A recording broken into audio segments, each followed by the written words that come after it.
In recent years, the United States has pursued an anti-China strategy around the world, constantly suppressing the rise of China through political viruses and alliance politics, launching various trade sanctions against China, putting pressure on any company that does business with China in high technology, and even instigating Canada to detain China. The shameless behavior of Meng Wanzhou, an executive of the company. In particular, there have been repeated prohibitions on the Taiwan issue.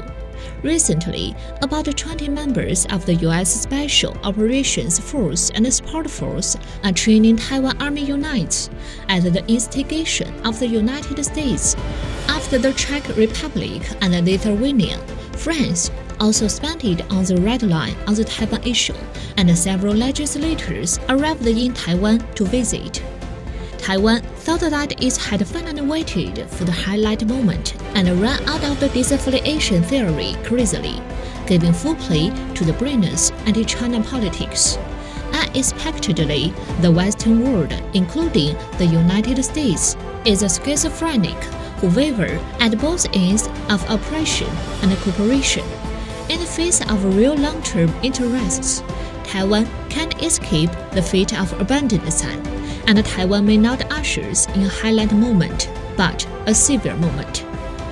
It is reported that yesterday, 13th, the leaders of the DPP authorities claimed in their so-called speech a few years ago, and the two sides of the streets were not subordinate to each other, which continued to cause controversy and refutation on the island. Taiwan is willing to be played by the West. It thinks it is a trump card, but will only become waste cards and abandoned cards in the end. Now that the situation in Taiwan Strait is deteriorating day by day, the DPP authorities do not think about how to ease the crisis, but fueling the fire. Especially the recent expression of the two-states theory undoubtedly puts Taiwan at an unknown risk. The United States frantically tied the people of Taiwan to the chariot of cross-strait conflict for the promise of ceding Trumps. Its confidence and ambition of the Democratic Progressive Party come too earlier.